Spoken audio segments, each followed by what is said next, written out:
Good morning to everyone. Today I am going to discuss about a topic lightning transients.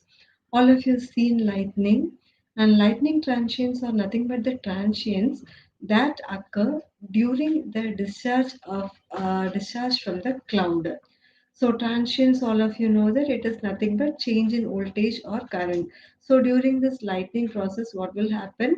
There will be a discharge occurs, and the magnitude of voltage as well as the current that will be very high. Okay, so that will be termed as transients. And let us see the definition for lightning transient. So, lightning is nothing but a peak discharge in which charge accumulated in the clouds discharge into a neighboring cloud or to the ground. So, all of you know that in the charge, actually, there will be a charged particles.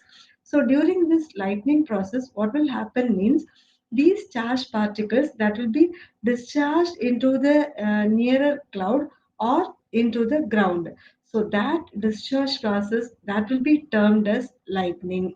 And during this lightning, the height of the cloud above the ground level that may vary from 500 to 3000 feet. You can see the distance between the ground as well as the cloud that varies from 500 to 30,000 feet. So during this lightning process, the energy available in the cloud that may in the range of 250 kilowatt hour. So if you compare the lightning transients as well as the switching transients, the magnitude of the lightning transients that will be very high while comparing to the switching transients. At the same time, the magnitude of the lightning over voltages that will be independent of the system parameters, but the switching transients that will purely depend upon the power system parameters. So whenever any change in voltage occurs, immediately that voltage that may affect the power system components. So in order to protect the power system components from the switching transients, we need to take care of the insulation, that is design of insulation. And let us see how the charge that is formed in the cloud. So during thunderstorm process, the positive and negative charges that becomes separated by the heavy air currents with ice crystals in the upper part of the cloud and rain in the lower part of the cloud. So what is mean by air currents? Air currents is nothing but the high density of air that will be moving inside the cloud. So this high air density that will be carry along with the light charges. Okay, and this charge separation that will depends upon the height of the cloud that ranges from zero point 0.2 to 10 kilometer between any two charge centers and a distance of about zero point 0.5 to 2 kilometer from the cloud towards the ground. And the charge inside the cloud that may vary from 1 to 100 coulomb, and the potential of the cloud that may be as high as 10 power 7 to 10 power 8 volts. So just think 10 power 7. So how much zeros you have to put so that that much of during that charge formation process, the magnitude of voltage that will be very very high. Okay, and similarly the field gradients that ranges from 100 volt per centimeter to 10 kilovolt per centimeter. So here the value of the field gradient that also very high during this charge formation process. And here there is a diagram that shown the distance between two charge centers as well as with respect to the ground. If you see here, the distance between two charge centers that will be between zero point 0.3 to 2 kilometer, and the distance from a center of the cloud towards the ground is zero point 0.2 to 10 kilometers. And during this charge formation process, it is believed that the upper region of the cloud that will be always positively charged and the lower region of the cloud that will be negatively charged, except the except the local region. So this local region that will be available at the lower part of the cloud as well as the upper part of the cloud. And always this local region that will be filled by positive charges. And here, during this charge formation, the maximum voltage gradient that reached at the ground level due to charge cloud that may be as high as 300 volt per centimeter. This voltage gradient that will be during this thunderstorm process. But during the fair weather condition, that is during normal condition, if you take the field gradient, that will be in the range of only 1 volt per kilo centimeter.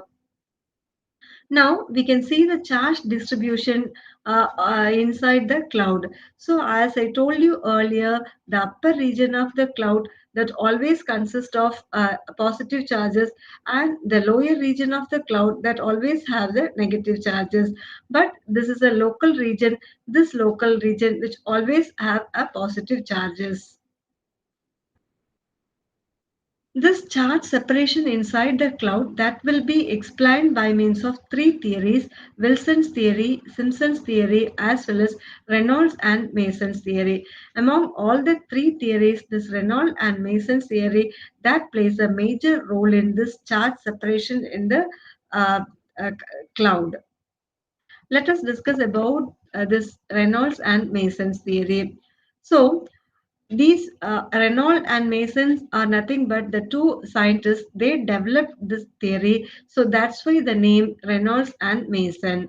So, according to this theory, the clouds are developed at a heights 1 to 2 kilometer above the ground level, and these clouds may extend up to the height of 12 to 14 kilometer from the ground level. So the temperature is 0 degrees Celsius at 4 kilometer, and this temperature it may reaches to minus 50 degrees Celsius at 12 kilometer from the ground level. So if you take the water droplets at 0 degree Celsius, it will not freeze. But whenever the temperature that becomes minus, it will starts to freeze. So when the temperature is below minus 40 degrees Celsius, what will happen means the water particles that starts to become an ice crystals, and when the temperature increases more and more, it became ice patterns, and it starts to develop. Now, for the formation of this charges, there are three parameters are required: air currents, moisture, as well as specific temperature. Now, in the clouds, actually, the effective freezing temperature that may vary from minus 33 degree to minus 40 degrees Celsius. So, when the temperature that is between minus 33 and 40 degrees Celsius, all the water droplets that starts to becomes crystal.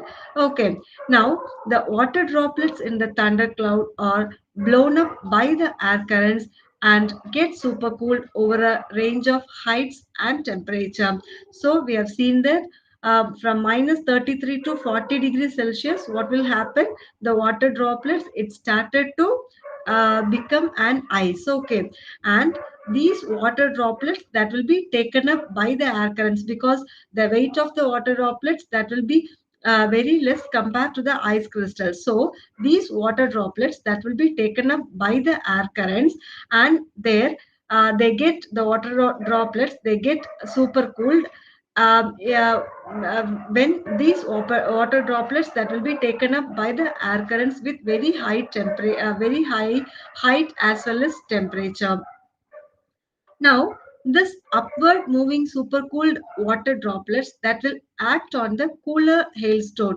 So we know that when the temperature increases, water droplets becomes stones. Okay, that is ice crystal.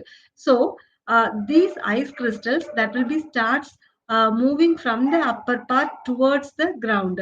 So whenever these hailstones started to move, what will happen?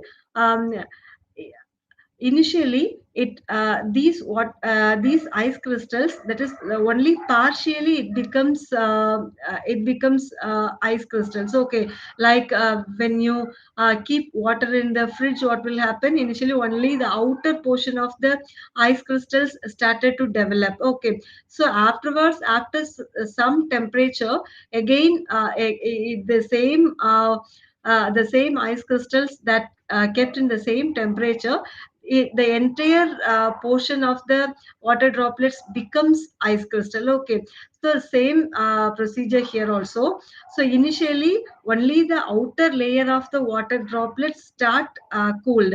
So whenever it will be in the same temperature, what will happen means the entire ice crystal, that is the entire water droplets, that becomes an ice crystal. So when this process continued, what will happen means this due to a high intensity of the water, it starts to splinter. That is, it will this ice crystal starts to break.